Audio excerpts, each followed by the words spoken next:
Good morning, good evening, good afternoon, world, and welcome to the fabulous episode of Ball Don't Lie, episode 26. I'm your host, Jared, with my other host, Starkey. Starkey, say hello to the world. Hello to the world. Starkey, I'm starting this show with breaking sad news that I did not tell you about. The guy we named the podcast after, Rasheed Wallace, will no longer be joining the Lakers coaching staff. Okay.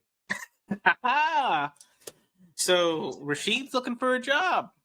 Let's get him back in Memphis with the Grizzlies. Come on back. Penny, give him a ring. Hey, if Penny didn't want you, Taylor Jenkins will want you, Rasheed. 100%. Come on home. It's like the song, I'm coming home. Tell the world I'm coming home. Let's get him home. Let's do it. I think we have a pretty good show in store if you not. At least I hope so. I did a lot of prep today on it. Starkey, did you do a lot of prep for today, or were you just as much as I could? Because some weeks, I'm gonna be honest, I do wing it, and I think it is very known. Those weeks I do wing it on the show.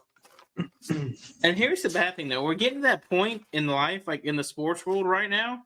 There's literally nothing on besides baseball, like training camp stuff starting, but man, it's just boring right now in the sports world.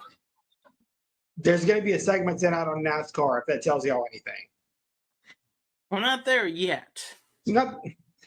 I almost want to do a Shark Week show, but I feel like our viewership would just crash. I feel like I'm in the minority when I say this. I could not care less about Shark Week. Oh, I 100%. I love Shark Week. I have my wife recording stuff right now. Growing up, I'd always make my older sister mad because I would fill the DVR up with Shark Week stuff. And the rule in the house was those who record it gets to choose when it gets deleted. So I would take my time watching them. Yeah, so for sure. Take up 50% of the DVR for 1 week, and that made a lot of people mad. Well, it's between that and my dad's Star Trek stuff, and how it's made. God, we watch so much of that between me and him, unfortunately. I can tell you how anything you want to know, I guarantee you me and my dad know how it's made. Mainly him, but so tonight we're gonna hit you with some NBA news. They're gonna move into some baseball. A little Comic-Con action, a little San Diego Comic-Con happened over the weekend. And then it did. I have a segment I asked permission to lead tonight. We're gonna take a little trip down memory lane. 10 years ago. It's a little nostalgic for you, and you may shed a tear. I shed a tear kind of writing this. There's a good chance that's going to happen. If you don't cry tonight, you have no soul. I'm going up. I am very blunt when I say that you do not have a soul if you do not shed a tear tonight. All right, fair enough. So, Starkey, let's start it off. Like all of us this morning, we woke up with a sham bomb, not a Woj bomb, a sham bomb. A Shamsbomb, yes. At 1:30 in the morning. Shams tweeted out, Boston sent a trade to Brooklyn for KD that included Derek White, Jaylen Brown, the guy that carried them in the finals, and multiple first-round draft picks for KD. And Brooklyn said, no, we want Marcus Smart too.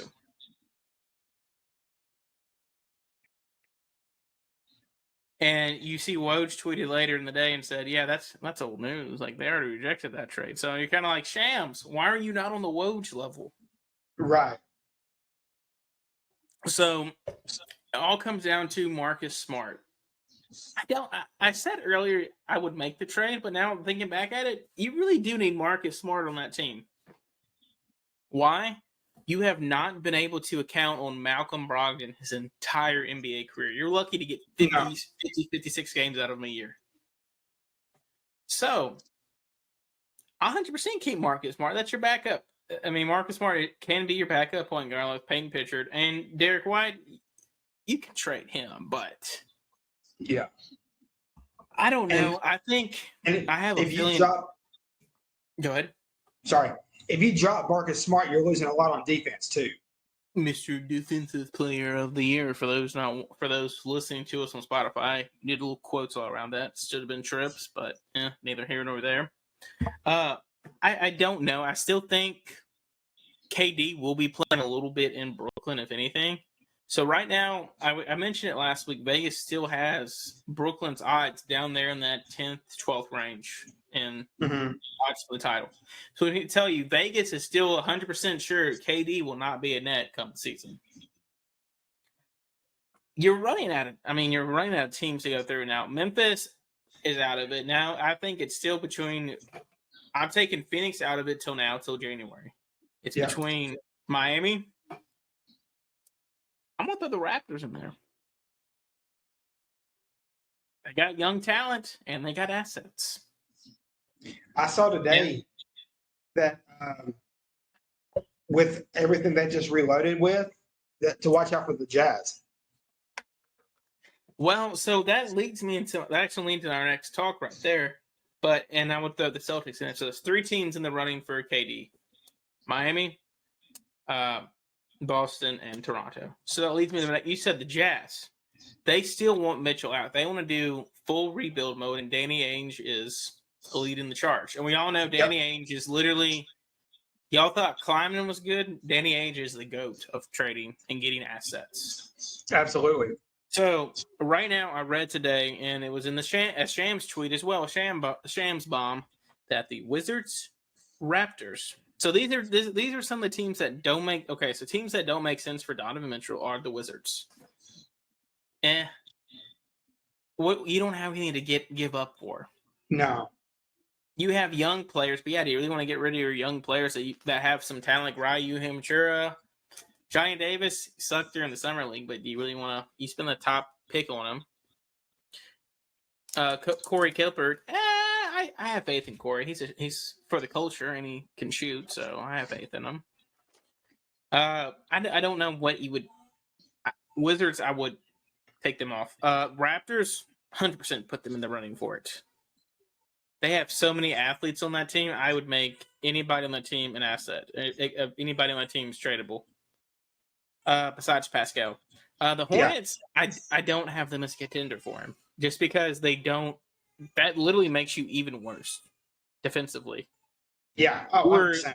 You were, I think, the second worst defensive team in the NBA last year. You got blown out at back-to-back playing games.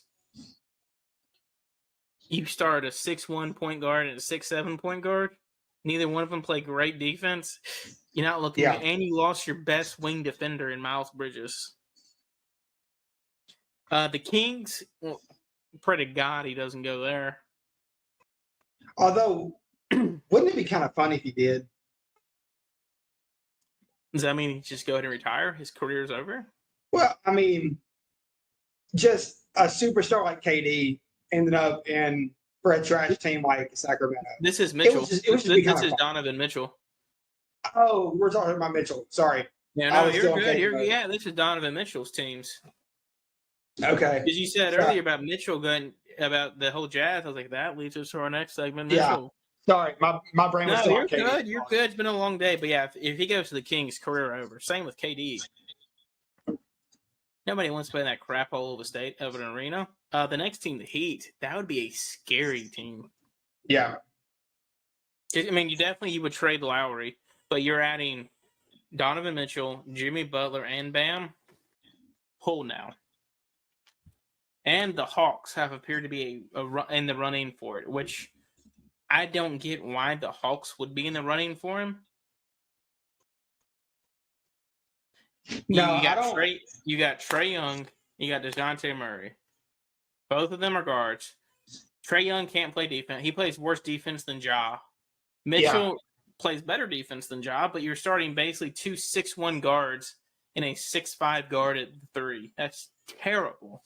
Yeah. I mean, granted, you would have great playmakers all on the court, but you got to have some shooting here and there.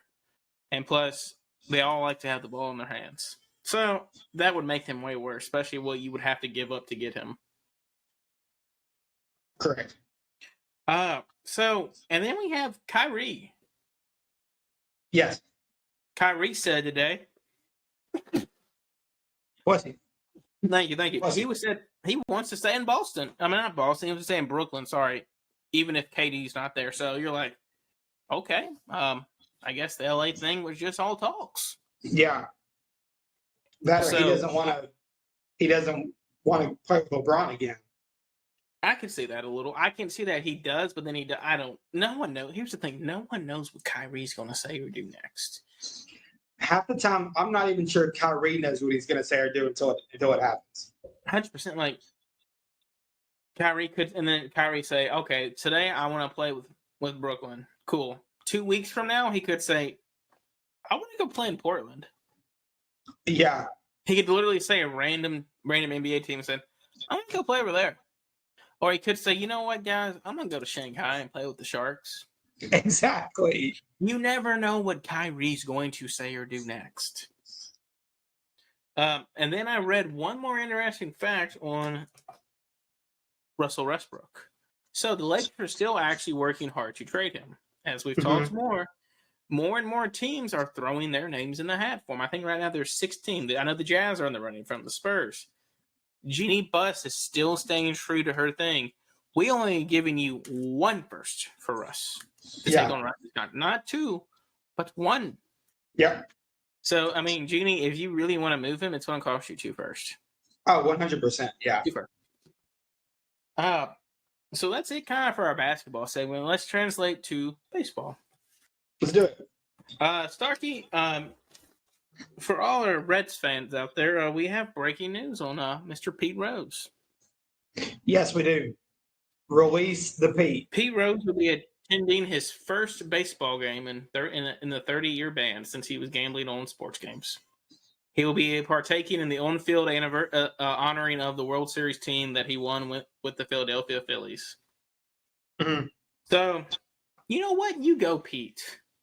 I think it's time to let him be in the Hall of Fame. He served his time.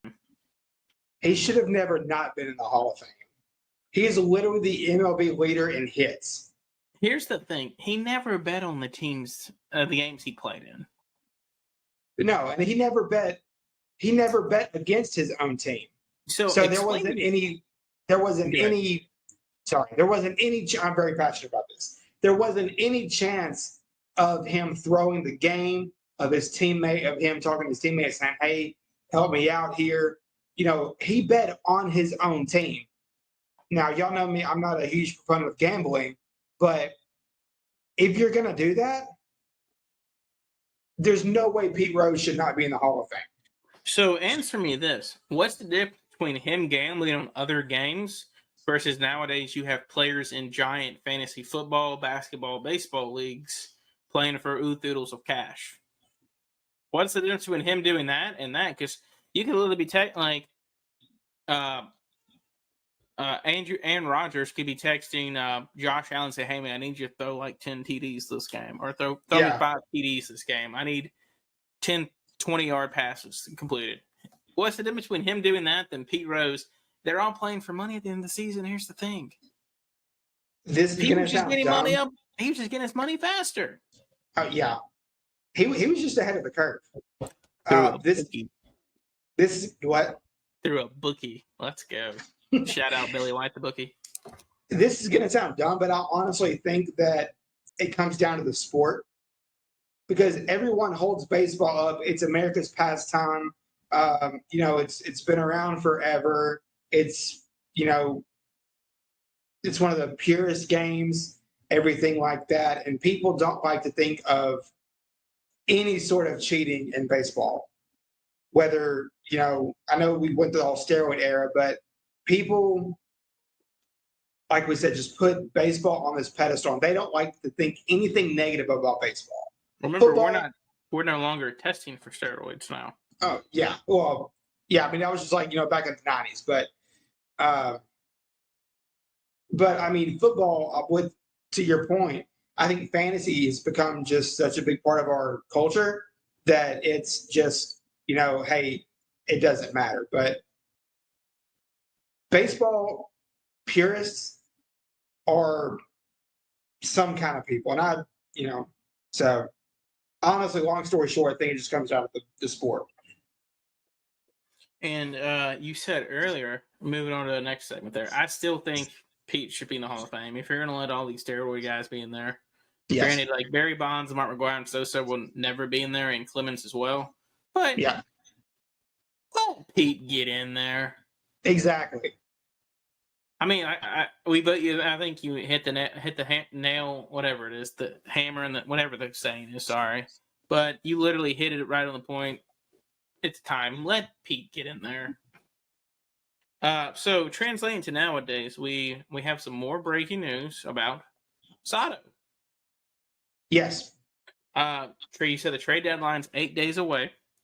A week from tomorrow. Yes. So, the Nationals have come out and said we want 4 to 5 players, good players, like asset players, of what you can get for him, of Juan Soto. And here's the thing: I don't know who's going to give it to him right now. I've been seeing the Yankees are all in for him. I've seen the Cardinals are all in for him. So I think it's going to be one of the. I've seen I think the Dodgers were in the running for him. The Angels have been. Always. I've seen the major market teams in there. But here's the thing with the Cardinals: what are you willing to give up? Yeah. You've been probably the most shocking team of the MLB this year, being competitive where you are right now with your roster that you have. Do you want to break that up for a 1-year rental? Right. Because here's the thing: I don't think they're going to be able to afford him next year. No, I don't think so either. I don't. And they need. And my buddy Austin, he and I were texting back and forth. What the Cardinals need is pitching. And if they were to try to re-sign Soto, or even through Soto's contract next year, there's no way they can go out and get the pitcher that they need. No. To even try to be competitive, like on that end. So they really need pitching. They don't. I mean, Juan Soto is a luxury, but they don't necessarily need him. But Cardinals fans would love to have him. And the Yankees would just go all in for this 1 year because you're either going to pay Judge or you're going to pay Soto next year. There's no way on this planet you're going to be able to pay Soto, Judge, and Stanton. No. That would be the most scariest lineups I've seen. That'd be your 3, 4, 5 right there. That'd be one of the scariest batting lineups I've seen. If they were to pay all three, Elon would have to buy the Yankees. That's about the only way they would be able to pay all three. Yankees got deep pockets. Oh, yeah, but not that deep. Hey, I didn't put this in our notes, but how about the resurgence of Mr. Matt Carpenter? Yeah, so he's probably one of the feel-good stories of the year. It's the power of the stash. Yeah. The MLB do they do comeback player? Yes. Oh, okay. Well, we honestly know who's getting the comeback player of the year. There's no way he's not getting it. So this year, folks, in 35 games so far, Mr. Carpenter is batting .323. Okay, granted, we're only 35 games. We're taking it slow. He's playing a lot of DH. He's got 13. I'm sorry. He's got 14 home runs, 35 RBIs. His on base percentage is 442, and he's having a great year. I think the past 2 years, his batting average didn't even make it to 200. Yeah. The last time his batting average was above 250 was in 2018, 2.57. So, power of the stash. Yep. How many Cardinals fans do you think are pissed that they finally got rid of the man? Now I don't know. I was talking to one Cardinals fan the other day. Can't remember exactly who it was, but they were actually really happy for him. I know every Cardinal fan, everyone I've heard says they love this guy to death. This is like a first ballot ring of honor guys. Mm-hmm. Yeah. So I'm happy. I'm glad the Yankees got him. Starkey, let's move on to the U topics. Oh wait, no. Before we do that, let me hit my Billy topic real fast. So let's do it. I talked to Billy. He listened to the show last week, as always, and Billy called me over to his desk, said, "Hey, let's make a bet real fast." He goes, "Let's just have some fun real fast." Billy and myself came up with a 6-leg parlay. It was originally 5, but I threw a 6er in there. I threw an extra team in there just for what not. So we made it up on college football conference winners. Okay. Now the two we feel the most confident about are Ohio State, which I think everybody and their mother feels confident about them, and Bama. I'm confident on Bama. So let's move into it. So right now, Ohio State is minus 200 to win the Big Ten. So they're the odds-on favorite to win it, okay? Then we took the U. Okay. I'm going out on a limb, folks. The U is back. All right. They have a very easy schedule. They play Betham Cook. They play Southern Miss. They play A&M. Okay, well, and they play Middle Tennessee State. Good. They'll go 3-1, probably non-conference. That's great. North Carolina. They don't got Sam Howell anymore. They're down. VTs down. Duke down. Virginia. That'd be a good game right there at Virginia.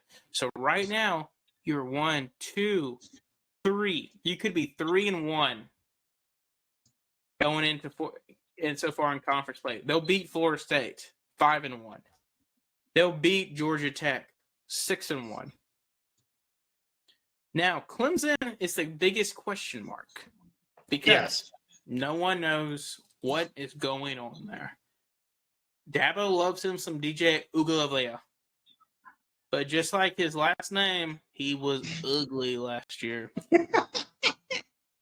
I mean, this is the guy that had an NIL deal with Dr. Pepper. Because he was supposed to be the next take the reins guy from Trevor Lawrence, and he sucked. Yeah. He was ugly. Ugly last year. It was terrible. So, you have asterisks at him at starting quarterback. You lost a lot. Just like Alabama and Georgia, you're going to retool with 5 stars. But here's the biggest thing, though. I think they lost their biggest key to being successful. Venables. Yes. Is at Oklahoma now. Yep. Defensive coordinator. Now head coach. Now he's head coach now. So, Miami, it's your time. Let's get back to the early 2000s when you were dominant. I love it. Mario Cristobal. Let's go. Let me say this real quick about the U. RIP to the turnover chain. Yeah, that needed to be done. Better than the trash can. Next team at plus 250. I hate to do this. I'm still doing it, though. Horns down, Texas. I have Texas winning the Big 12. I think this is the one that has me the most worried, just because it's Texas. Big 12 is down. You got Baylor lost their starting quarterback, Terry Buchanan, to where did he transfer to? I can't remember. Let me see. Oh, I think it was USF. Yeah, it was USF. He go from leading your team to a Sugar Bowl to the UCF. And we're Baylor fans in my household. We love Baylor. My grandpa went to Baylor. We cheer for 3 teams. 4 teams. Arkansas, Memphis, Baylor, and TCU in my house. Now, when TCU and Baylor play, it's up in the air. We go Baylor. But, so we have Texas winning. I think Texas, you have your running back, and you have probably the most hyped quarterback in recent years. Quinn Ewers was literally supposed to be a true freshman this year. He's a redshirt freshman. Played at Ohio State last year. Graduated a year early for NIL deal purposes. So I love it. So Texas is plus 250. Then we have Bama minus 140. Odds-on favorite to win. And then we have USC. I think USC is gonna get back to it this year. It's your year. Oregon's down. You really only have one team to worry about. And that's Utah, the Utes. Yep. Caleb Williams is my guy to win the Heisman. Let's go. You got Jerry Rice's son. You got the reigning Biletnikoff winner. Let's go. Let's go, guys. And then, as a little caveat, I almost threw a MAC team in there with Billy. MAC Wednesday. some of my favorite times of football year. Because Match. you literally know you don't know who's going to win on Mac Wednesdays. Yeah. I think some years Northern Illinois could be the 1 seed, and they're playing Miami, Ohio. Miami, Ohio beats them by 50. I love it. But I took the Sun Belt, and I went with Appalachian State. Okay. So you have all that tied in. The odds are plus 53,450. $20 gets you $10,710. Granted, this probably won't hit. I guarantee you. I already know the one team that's going to screw it up, and it's Texas. So, if you want to have a little fun, have some fun. I don't really know. Starkey, what's the phone number? We haven't done it in weeks, but what's the phone number? No, we haven't. I gotta look it up. You forgot it. We haven't done it in so long. You used to No, have we it on haven't. demand. If you need help gambling, call the Tennessee Red Line 800-889-9789. So, folks, if you want to do it. It's a fun bet. And I think it's. What do you think of it? It's not bad. I do think Texas would be the one to mess it up. So you say Texas scares you the most? Yes, 100%. I say that Texas and Miami scare. I'm actually, you know what? I'm confident in the U. It's Texas that scares me. Yeah. Ever since Sam Ellinger said we're back, they haven't been back. So Starkey, let's move on to our next segment. Let's move into Comic-Con. Tell us all about it. Marvel's doing their whole spiel. It's all you, go, buddy. So, for those that don't know what I'm talking about, San Diego Comic-Con is one of the biggest events of the year. It's where all the major labels, Marvel, DC, Disney, all those, they go and they have different panels. And this is where they make their big announcements. And one of the most anticipated panels of the year is the Marvel panel. Y'all know Jared and I at all. We're big Marvel fans.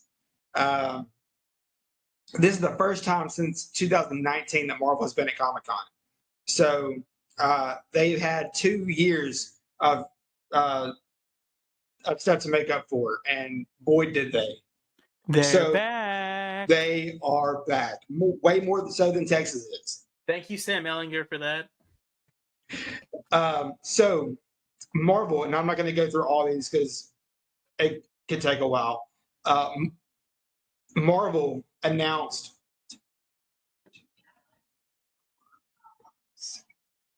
hang on, I'm trying to count it up. 1, 2, I know 3, 4, 5 I know movies. they did the Black Panther trailer. Yes. I haven't watched it yet. I've been meaning to. I know, didn't you say something about Killmonger? I'll get into that in just a second. Oh, it's all you, go, buddy. It's all, sorry. So, just with Phase 5, Marvel announced 1, 2, 3, 4, 5, 6 movies, and 1, 2, 3, 4, 5, 6 TV shows. Just in Phase 5. I haven't been too impressed with their TV shows. Some of them. So WandaVision was great. Yes. Hawkeye Winter Soldier, the one I was most confident in, sucked. Yeah, I didn't finish that one. Then Loki was good. I couldn't get into the Moon Knight. That was just too weird for me. Moon Knight was good. Yeah, you have to get to the end of it. Moon Knight's good. I saw a hippopotamus when I was like, I just don't know if this is for me. She's one of the best characters, believe it or not. And then Hawkeye was all right. It was okay. I haven't finished Hawkeye either. I still think we quit watching. I still think Jeremy Renner should have got the movie. And who is it? Who plays Wanda? Not Wanda. Who plays Scarlet Witch? Scarlett Johansson. Yeah, Scarlett Johansson. Sorry, it's Black Widow. Yes. She should have got the TV show. But if you want my honest opinion, just redo the Hawkeye movie into something cooler. And then the Captain Marvel was a new one. The Miss Marvel. Miss Marvel. Yeah, I heard that was terrible. Yeah, that's what I've heard too. I haven't watched it yet. So Phase 5 starts with Ant-Man and the Wasp 3, starting in February 2023. Kang the Conqueror has been confirmed. MODOK has been confirmed. And Bill Murray has a part in it that no one knows who he is yet. So Bill Murray is coming to the MCU. What about the biggest cliffhanger from one of the last MCU movies, The Eternals, with Harry Styles? Is The Eternals 2 confirmed? I love that movie. They said they're working on it, but it hasn't officially been confirmed yet. I'll get into that a little bit in Phase 6.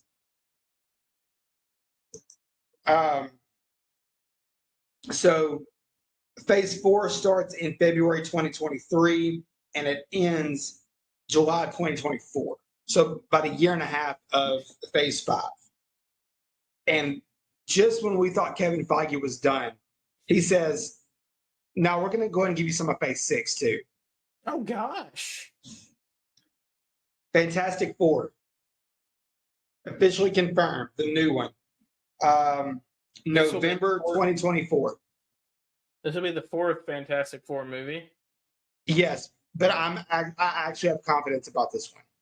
Jim, obviously Jim is going to be Mr. Fantastic. Here's the thing, though. Who's going to be the Human Torch? Because Chris Evans was the original Human Torch, and he can't be that and Captain America.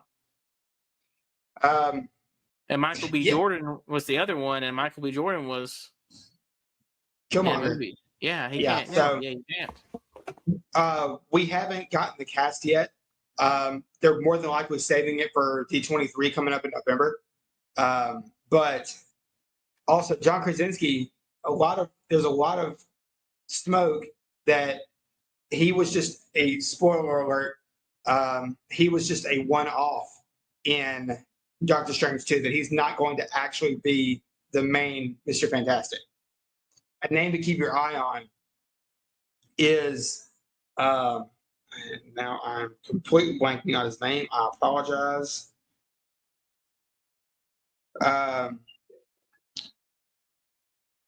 What is his name to keep your eye on is Penn Badgley. Never heard. Play Mr. Fantastic. Have you ever watched the show You? No. He plays Joe Goldberg in You. He's the main character in You. I have to give it a watch, though. So a lot of people are saying that he could be Mr. Fantastic. But not only did we get Fantastic Four, but we also got confirmation of Avengers 5 and 6. Don't know how I feel about that. Avengers 5 is coming May of 2025. It's Avengers the Kang Dynasty. And Avengers 6 also in 2025. So we're getting 2 Avengers movies in a year.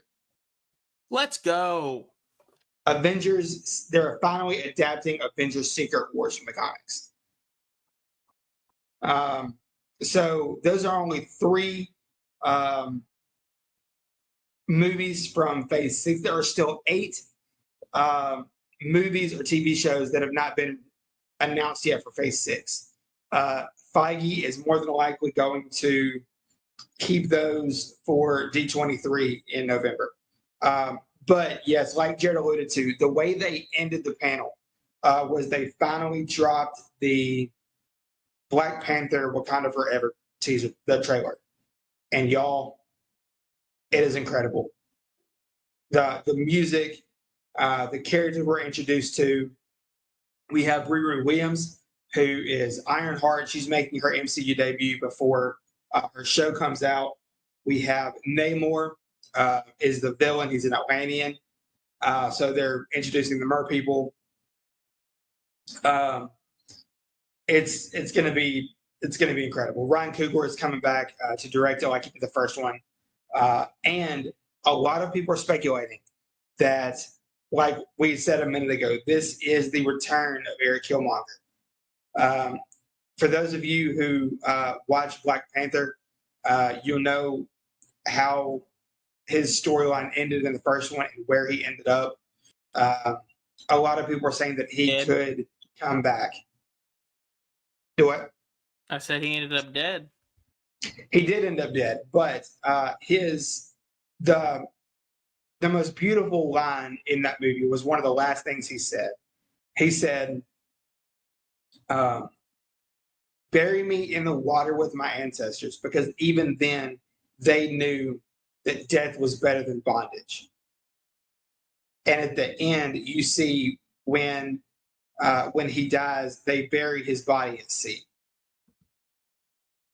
People are speculating that Namor finds him, resurrects him, and he comes as the Black Panther. Now that T'Challa is dead.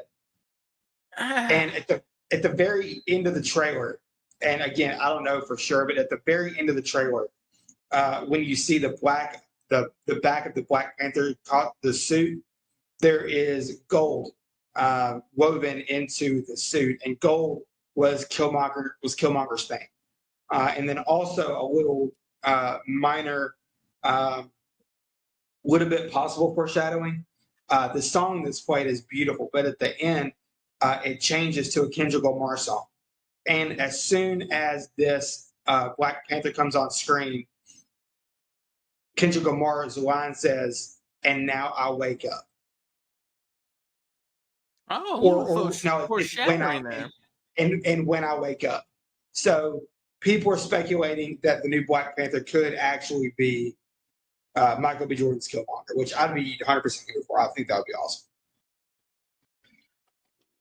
I'm not a big Michael B. Jordan kind of guy, so he was okay in Friday Night Lights. He was good there. He sucked in Fantastic Four. He was a good villain, but yeah, he does not need to be a superhero. I like Creed 1, but I still haven't seen Creed 2. It's just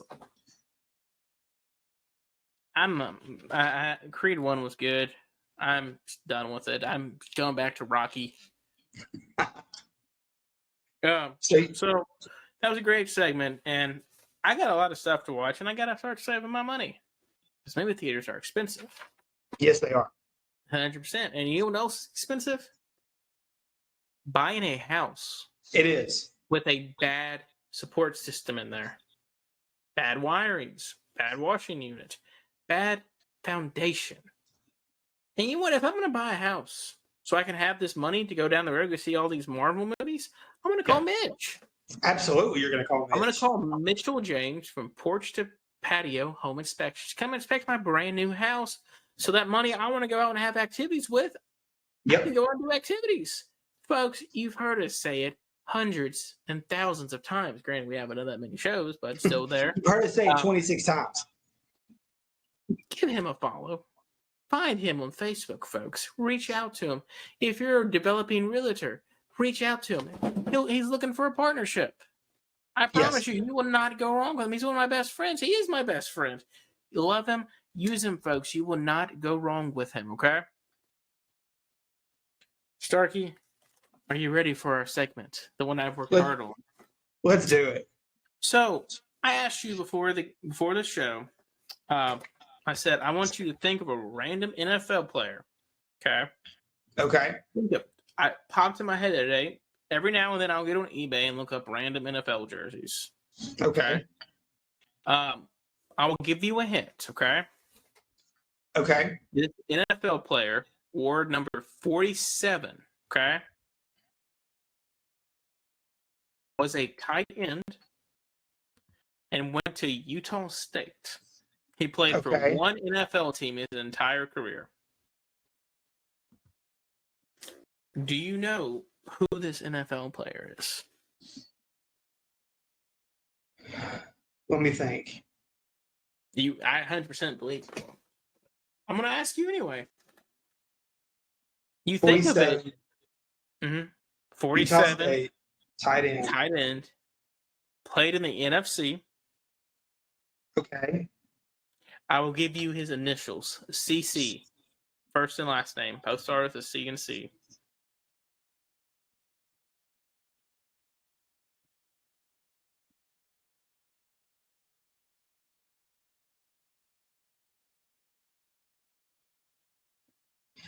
It's right on. I feel like it's right on the tip of my tongue.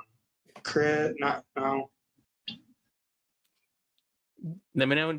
I need a guess in 10, 9, 8, 7, 6, 5, 4, 3, 2, 1. Need a guess. Give it to me. Chris Cooley Okay. played for the Washington Redskins. So Chris was in my head. I could not pull his last name out, which is crazy because growing up, one of my best friends was actually named Chris Cooley. So he I always was thought that was honestly cool. one of the most consistent tight ends at one point in his career.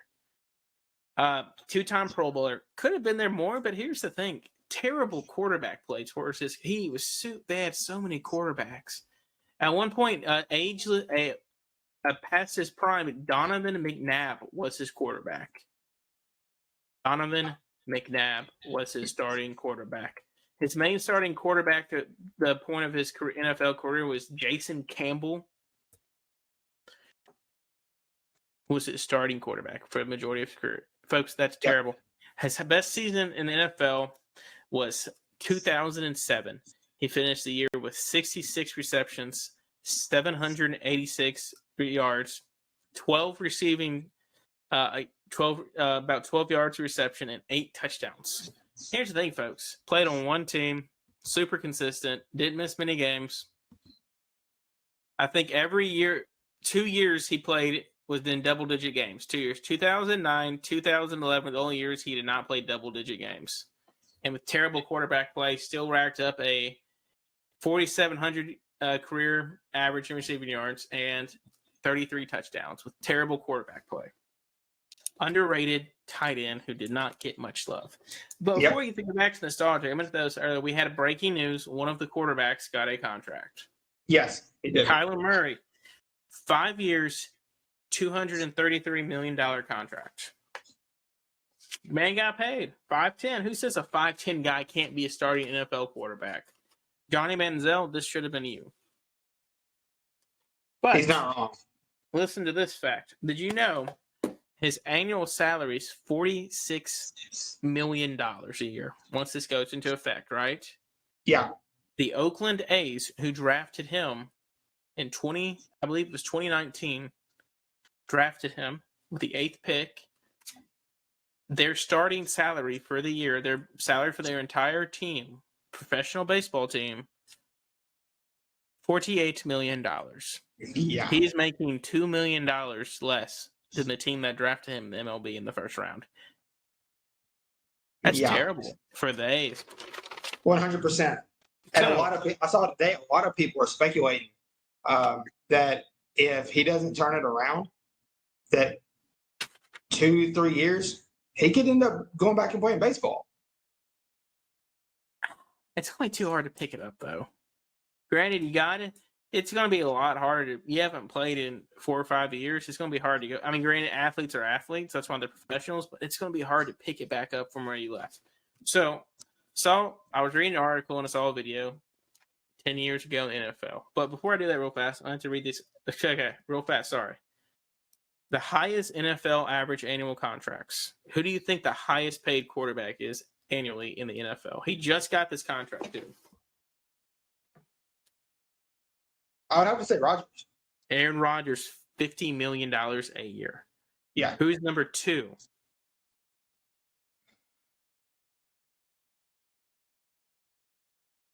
I want to say Mahomes, but I don't think it is. It is not Mahomes.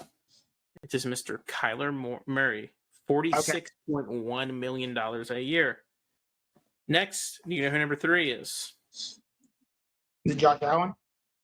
No, Josh Allen is 5. Okay. So you're looking for 3 and 4 right now. Who is 3? Okay. So I'm going to say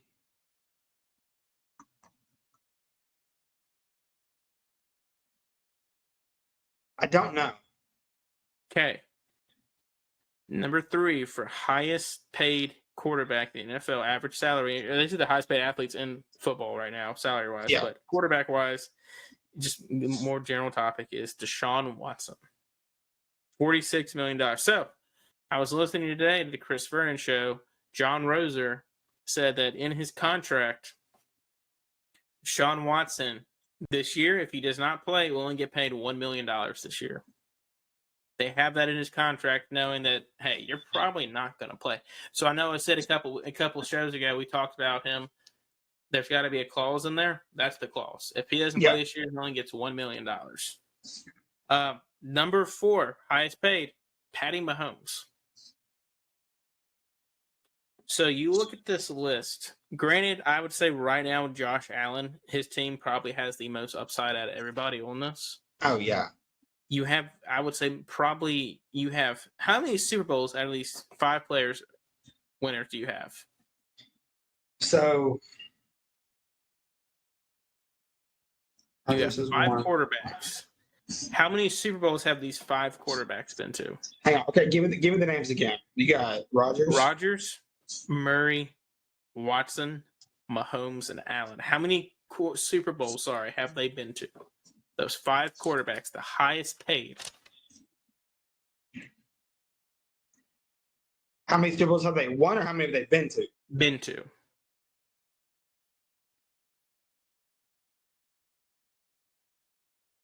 I think they've been to 4 between the 5, and I think it's just Rodgers and Mahomes have been to 2 each.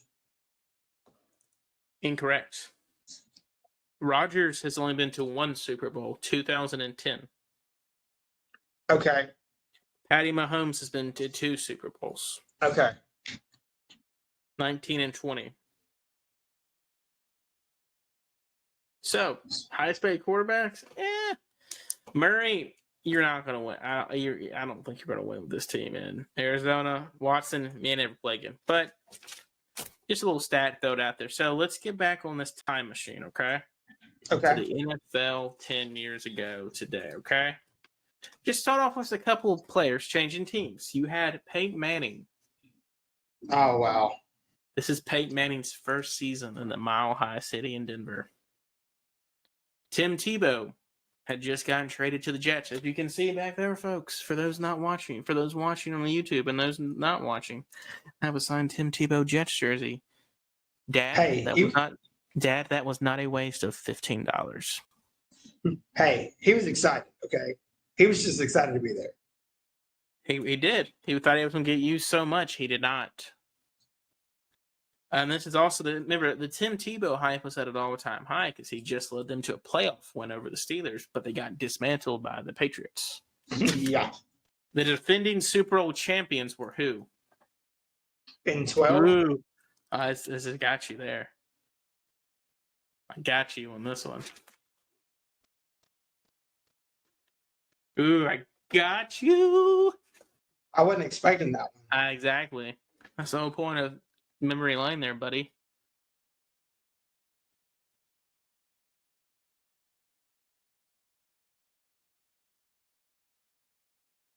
Oh, that was the Ravens, I think. Incorrect, sir. Defending Super Bowl champions were the New York Giants. The Giants, okay. That was the year they beat Tom Brady again. Eli Manning, the Brady killer. So, you also had Randy Moss coming out of retirement to play for the San Francisco 49ers. You had it was Cam Newton's second year in the league. And the highlight of the season, I would say the biggest one of the whole entire season, was one play that happened. Do you remember what this play was? This is my dad's favorite NFL play. He literally laughed hard that night at my grandparents' couch in Hot Springs. He laughed. Was it regular season or playoffs? It was regular season. It was on Thanksgiving, sir. Was it when...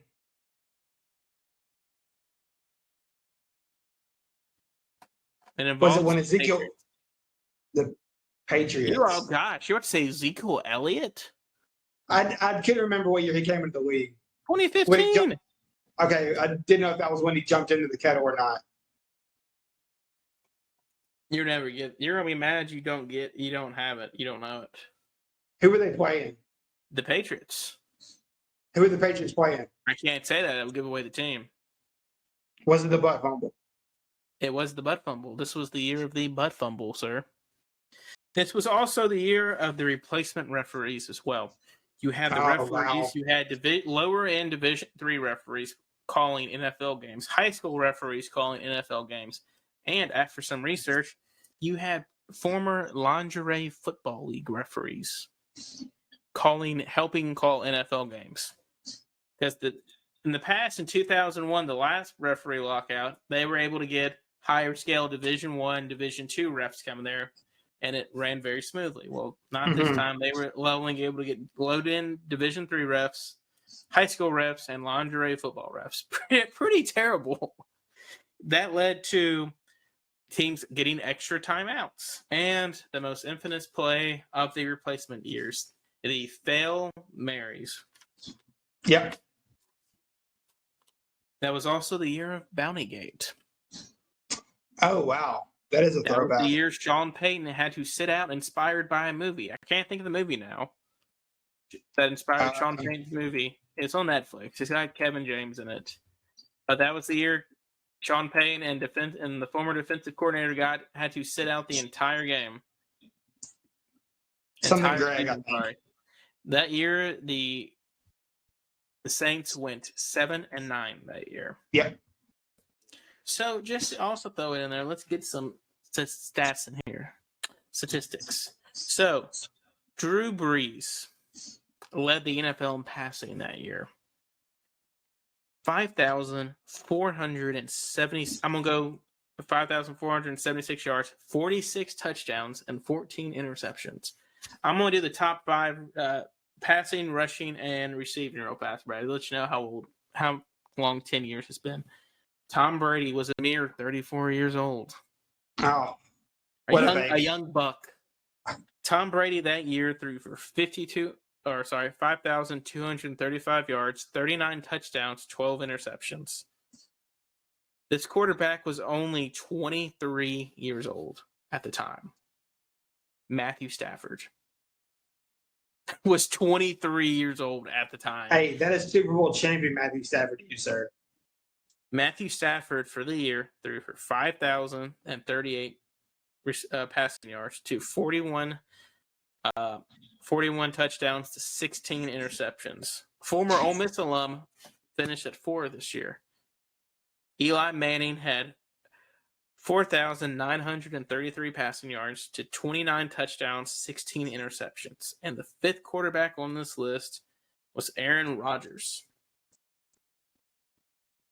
4,643 yards, 45 passing touchdowns to 6 interceptions. That's wild. Didn't even get MVP.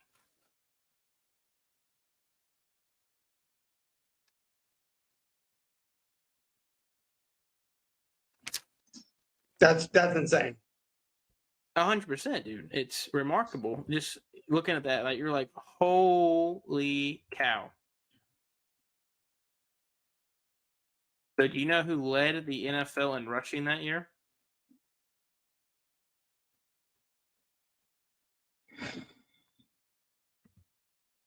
Would it give it away who he played for? Yes, it would definitely give it away who it played for. I'm just going to throw a name out there. Don't know if it's right. I'm going to go Ray Rice. It was not Ray Rice. It was Mr. Adrian Peterson. AP, okay. This was the year after his ACL tear. Oh, the year he went off, yes. That year, he had 2,097 rushing yards and 12 touchdowns. AP2K. Other top guys I want to fly through the list real fast were Maurice Jones-Drew, Ray Rice, Shady McCoy, Arian Foster, and Michael Turner. Actually, that year, fun fact, Arian Foster led the league in rushing touchdowns with 17. Remember, this is when he was at an all-time high in fantasy. Yeah. Receiving. This is going to make you feel old. Really old. Megatron was only 26. Oh, wow. 16. Oh, we appreciate it. I don't know why I keep doing that, saying the 1681, but it was 1,681 receiving yards that year. 16 touchdowns. He was only 26. Retired not too much longer after. We didn't know how good we had it watching that. Kids nowadays will never know how good it is. A second on that list was Wes Welker. Victor Cruz. Larry Fitz. Steve Smith Jr. was also on that list. Yeah. That and another two notable things that year you had. This was also the last season of Andy Reid in Philly. Okay. Philly went 4-12 that year, and they terminated him after that. That year, this Arizona Cardinals started out 4-0. Great, right? They finished the season 5-11. Yeah. Do you feel a little nostalgic, a little old right now? A little bit. And kind of piggybacking off that nostalgia, I don't know how we did that season, but a name popped up on Twitter today that I haven't heard in a long time who actually retired officially today. Danny Amendola? Mr. Danny Amendola. I think he's been out of the league since 2019, but apparently teams have been calling him, gauging his interest in a comeback. Oh, 100%. That year, summer. Starkey, y'all finished 7-8-1. Okay. I didn't know if that was the year he played for the Rams or not. I couldn't remember. I think we only had him for a season. He was with y'all that year. Your starting quarterback that year was Mr. Samuel Bradford. Yeah. And you still had, oh gosh, you know who your starting running back was? This is going to make you feel very old. Steven Jackson? Steven Jackson. SJ39. I believe that was his last year in St. Louis. Yeah, that sounds about right. Gosh, really feel old. So, and now we're going to run through the playoffs. That year in the playoffs, you had Denver at the 1 seed, New England, Houston, Baltimore, Indy, Cincinnati. For the NFC, you had Atlanta, San Francisco, Green Bay, Washington, Seattle, and Minnesota. As we all know, the Super Bowl ended up becoming between the Baltimore Ravens and Ray Lewis's last ride against the San Francisco 49ers, led by Mr. Colin Kaepernick. That was also famous about that Super Bowl was Jim and John Harbaugh. It was their Super Bowl. The Harbaugh, yep. Which also has a little scandal behind it, little theories people believe. That Super Bowl, the Ravens were blowing out the San Francisco 49ers. Lights went out for 35 minutes after Jacoby Jones returned a 109-yard kickoff return to start the second half. Lights went out for 35 minutes. Next thing you know, the 49ers come back and almost pull off one of the best comebacks in NFL history to win the Super Bowl. Yeah. Can we just talk for a second the irony of the lights going out at Candlestick Park? It wasn't at Candlestick. It was in New Orleans.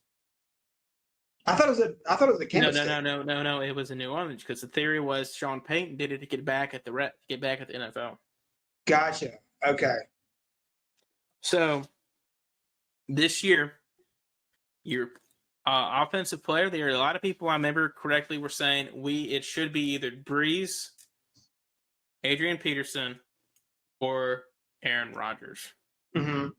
Do you know who won MVP this year?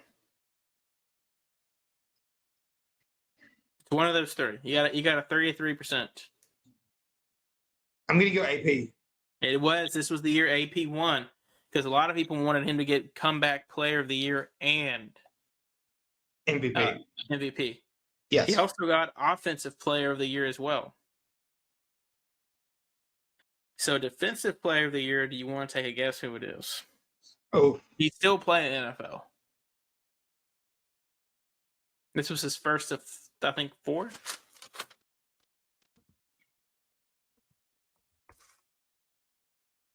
I think this was his first of 4. Is it J.J. Watt? It was Mr. J.J. Watt. Actually, he had 3. I'm sorry. I apologize there. Yes, that year, J.J. Watt had 20.5 sacks and 39 tackles for a loss. Just some of his statistics right there. Coach of the year was, do you want to take a guess who the coach of the year was? He's no longer coaching in the NFL. He was it an Sean interim. Payton? It was not. Oh. Remember, boy, Sean Payton was suspended that year. Just making sure you're paying attention. I'm always paying attention. I got this. I'm on a roll tonight. I got the old noggin ready. This coach was technically an interim coach this year. This team, it was Mr. Bruce Arians. That's right. Remember, they chose Chuck Pagano was on cancer leave that year. Yes, and Bruce he was the filling coach, and they decided, hey, we're gonna stick with Chuck. Well, we see how that turned out for you. Yeah. Bruce did great things in Arizona and ended up winning a Super Bowl in Tampa Bay. Granted, I would have won a Super Bowl with Tampa Bay in that roster. Yeah, do you want to take a guess at who your rookie of the year was this year on offense?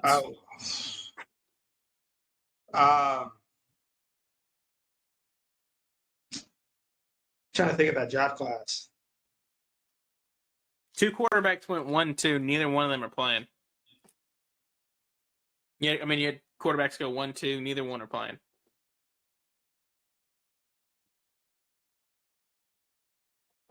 I'm disappointed in you, sir. It's been a long day. It has been a long day. Mr. Robert Griffin III beat out Andrew Luck again. Yeah. He stole the Heisman from Luck, and then he stole the Rookie of the Year trophy from Luck again. RG3 had 3,200 passing yards that year for a 20-5 touchdown ratio, 815 rushing yards, 7 touchdowns. Man, what could have been if this guy would have learned to stay in the pocket? Oh, yeah. Never would have gotten hurt. And let's face it, Soldier Field's cursed. Dude, you stay in the pocket, you never would have got hurt running. Just throwing it out there. What could have been your defensive player of the year was Mr. Luke Kuechly, 164 total tackles as a rookie. Your comeback player of the year was Mr. Peyton Manning, the Sheriff. Passed for right at 4,600 passing yards, 37 touchdowns, and a 68% passing completion rate. I meant to throw this in earlier. Do you remember who Super Bowl MVP was that year?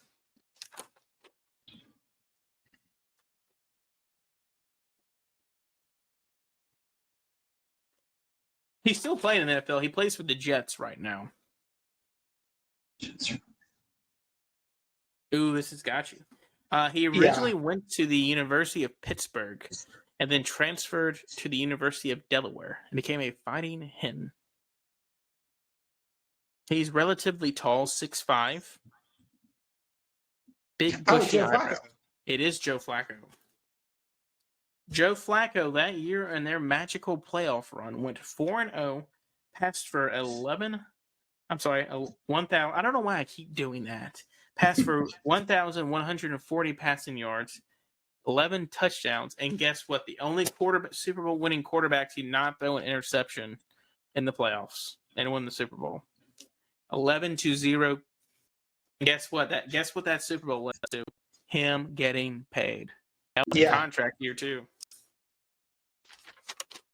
And so that draft class was supposed to be one of the best quarterback draft classes of all time. You had Andrew Luck, what could have been, passed for 4,300 passing yards, 23 touchdowns, 18 interceptions. Not sexy numbers right there. RG3, we already went over him. Ryan Tannehill, who's still playing in the NFL. 3,294 passing yards, 12 touchdowns, 13 interceptions, 58% completion rate. Oh, gosh. Are you ready for this guy? Mr. Brandon Weeden. Oh, yes. The 28-year-old rookie from Oklahoma State. 57% completion rate. 3,385 passing yards. 14 touchdowns, 17 interceptions. Then you had Mr. Brock Osweiler. 50%, 12 yards. And then the fifth, sixth quarterback taken was Mr. Russell Wilson. How ironic is that? Literally the Yeah. third and the sixth guys are still playing in the NFL. Russell Wilson for that year, 64% completion rate, 3,118 passing yards, 26 touchdowns, 10 interceptions. Still kept the streak going of him being just a great quarterback. You also had Kirk Cousins get drafted in that draft as well. I believe in the 5th round. Yeah, because a lot of people were confused. Washington used the number 2 pick on RG3 and then turned around in the 5th round and drafted another the 4th quarterback, round. Kirk Cousins. It was the 4th round. I apologize. Okay, yeah. But one of the very few teams to ever draft 2 quarterbacks in the same draft in the first 4 rounds. I'm not sure it's ever. I'm sorry, we forgot another quarterback, Nick Foles. Who's buried on the depth chart MVP Nick Foles was drafted in the 3rd round, 88th overall. Let's go. Was there another one? Oh, then there was Kirk Cousins. Dude, let's go. Gosh, take me back to the old days. So that's just a full throwback to the year of 2012. 2013 NFL season. I hope y'all enjoyed it. You know what? I think I'm going to do a college one next week. Starkey, are you fine with that? Yeah, let's do it. I have a good one. It's going to involve probably one of the best highlight tapes. Mr. Tavon Austin. I think we're going to go back to 2009. Former St. Louis Ram, Tavon Austin. He's a former Cowboy, too. Former Cowboy. The gadget guy himself. What could have been the next Tyreek Hill? So, in the show tonight, this week's hot topic is going to be us ranking the new NFL helmets. So, the first time, I believe, like in 7-8 years, the NFL was allowing teams to have alternative helmets, or alternate helmets, I'm sorry. So, a lot of teams are being creative with it. A lot of them are doing throwbacks with it. And then you got a lot of teams are going kind of basic. Yeah. Would you agree, Starkey? 100%. A lot of teams are going with the black helmets. Yeah. I don't mind it. So the last time, Starkey, we have another throwback to 2010. It was 10 years ago was when the last time NFL teams could wear alternate helmets. Holy cow, I didn't even know that till now. So I challenge Starkey. We've had 13 teams come out with lists. Honestly, I feel like if the other 18 teams come out with one, or 19, sorry. Other 19, it's going to be black or white helmets. But hey, I'm all for it. I'm all for it. Let's go. Starkey, I challenge you to come up with 13 ones. Let's kind of do 1v1, okay?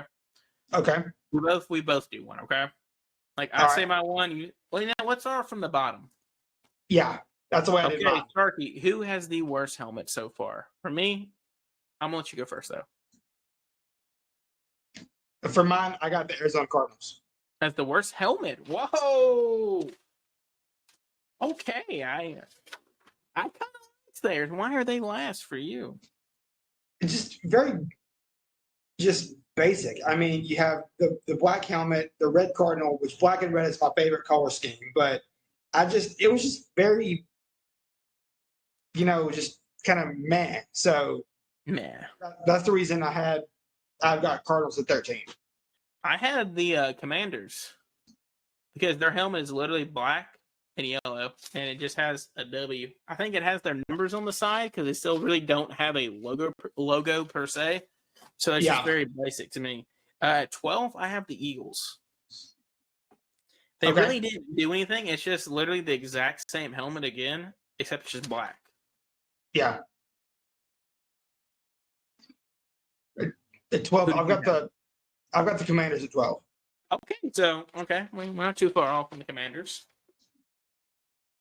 At 11, I had the Saints. Not a big fan of theirs. Okay. I'm just not really a big tan kind of guy. Tan and black, it's kind of boring. It's not exciting. Yeah. Who do you have at 11? At 11, I have the Bears. No. Well, this is what we're going to disagree a little. There's a lot going on with that orange. It pops. It's very flashy, but there's just a lot going on. Yeah, I've got the Bears at 11. Okay, who do you have at 10? At 10, I have the Saints. Not too far off there. The Jets. I don't like the Fleur de Lis stripe they've got going on down the middle. If it was like a solid gold, I think that'd look really cool. But the stripe is just a bunch of small Fleur de Lis, and so I wasn't a super big fan of that one. I have the Jets just because I don't like the logo. I don't like the new logo they have, but I love the chrome face mask. That chrome green face mask is beautiful. I'm a big fan of chrome. So I have the Jets at 10. Okay. At 9, I have the Cardinals. Okay. The one thing, the Cardinals would be higher. You have to zoom in on theirs to see the little red sparkles glitter in there. Yeah. I didn't even know that was a thing until someone pointed it out. On it. Yeah. That's why I have them so much lower. Who do you have at 9? At 9, I have. I'm sorry, my phone just whacked weird. I've got the Falcons at 9. Starkey, that hurts. Why? You don't like the red and black? No, I mean, see, I like red and black. It's just, I don't know. I'm trying to pull it up now. I'm pulling it up right now. And it's beautiful, and it's sponsored by Coke. I read somewhere Coca-Cola is sponsoring that helmet. That doesn't even shock me. They own like I feel. So I mean, it's very like, I like the white stripes down the front, but it doesn't really look a whole lot different than the rest of them, like than their normal ones. So I mean, it's just kind of, I don't know. So at 8, I have the Chicago Bears. I love the orange. It sticks out. It's unique. I love it. They said, to heck with it. We're not going throwback.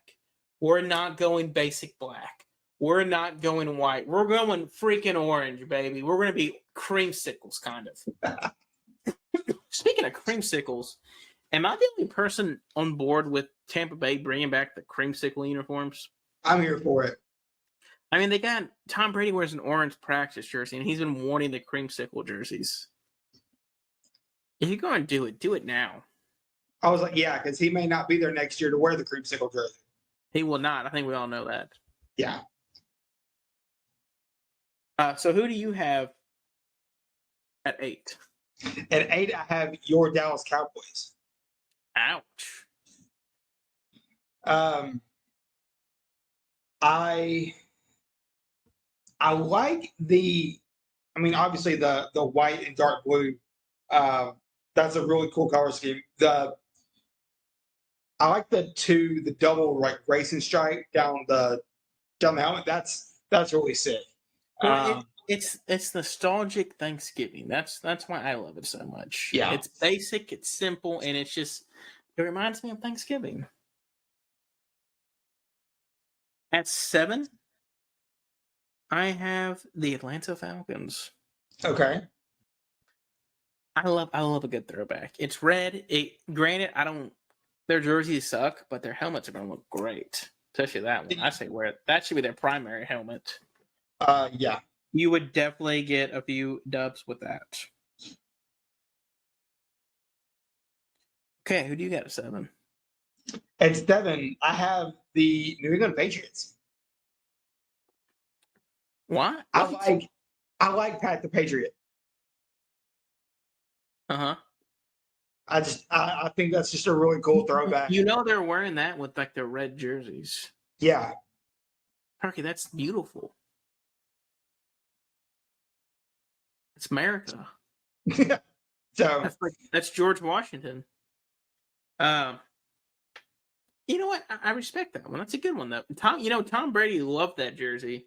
Yeah. He tweeted out like a GIF. Do you say GIF or GIF? Oh, I'm RG. I could GIF. I'm neutral. I'll go both. But he put out the GIF saying of what? I'm like, well, like why? Basically, like, why would you do this now? I wanted those my entire career there again, and they do it after he leaves. Uh, who do you have at 6? At 6, I have the Eagles.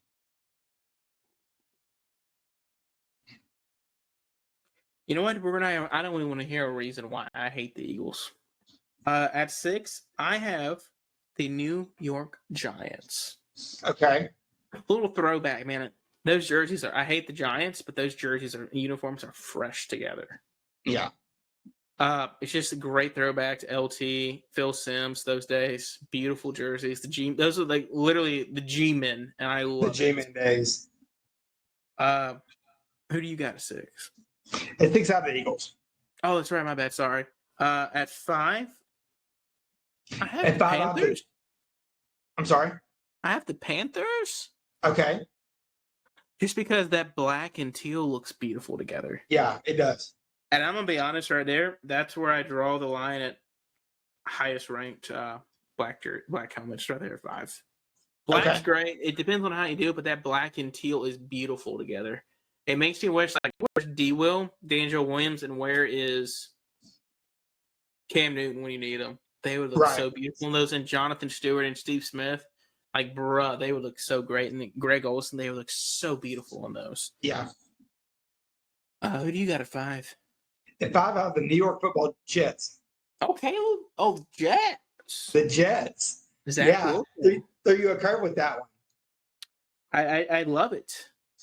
I love the chaos, though. I thrive in this stuff. Okay.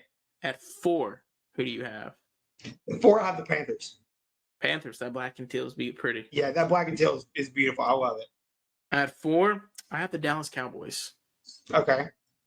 Yeah, it's one of my favorite helmets of all time, but he's got a little bit more better options right now. So top 3. Let's say our top 3 all at one time. Starkey, you go first. What are your top 3? 3, I have the Giants.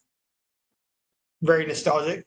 Takes me back as a kid to actually watching the Little Giants because that was one of my favorite movies as a kid. Oh yeah, that was their helmet design back then. Yeah, that was their helmet design. Okay, 2, this is where it's going to get interesting right here. Yeah, at 2, I have the Texans. Oh, the Big Red. I love it. Yeah, Big Red. This year, they're going to look good while they suck. Oh, yeah. They're going to look awesome going 4-9 or whatever it is. Where is Derek Carr and Andre Johnson when you need them? Oh, yeah, 100%. Where are they? Let's throw back to that. Yeah. And number 1, I have probably one of the best looking helmets in the NFL. The Bengals the white jungle helmet. So you could say the white Memphis Tigers helmet because the white Memphis helmet. Yeah, absolutely. So, yes. For those who don't know, Memphis back in 2017, I think 2016, 2017, one of those years back in the day. Somewhere around there. In the Norvell area, they did Thursday. Back when Color Rush was a big thing. Memphis literally copied the Cincinnati Bengals Color Rush. Instead of white and orange stripes, they did black and gray stripes. Copied them there and did the black and gray helmet. Now the Bengals are doing the exact same helmet. I love it. It's a beautiful helmet. Joe Burrow is going to look beautiful in it. My top 3. You're going to be shocked at my number 1. Houston is number 3. The Big Red's beautiful. Okay. Number 2, Cincinnati. Okay. Number 1, New England. Okay. Fun fact: do you know the last time the New England Patriots wore these helmets? This led to the largest win in NFL history. In 2009, they beat the Tennessee Titans, who were dressed as the Houston Oilers, 59-0. Oh. With Kerry Collins was the starting quarterback for the Titans, and this was the year of Chris Johnson. CJ2K. All they did was run the ball with CJ2K. So But I think that's going to do it for tonight. I'm going to end this on a cliffhanger to make sure people come back next week. I think I am going to make a commitment. I think I am putting my NFL fandom out there. It's down to 4 teams. You're entering the transfer portal. I haven't decided yet. It's still up in the air. I'm doing a lot of thought and prayer.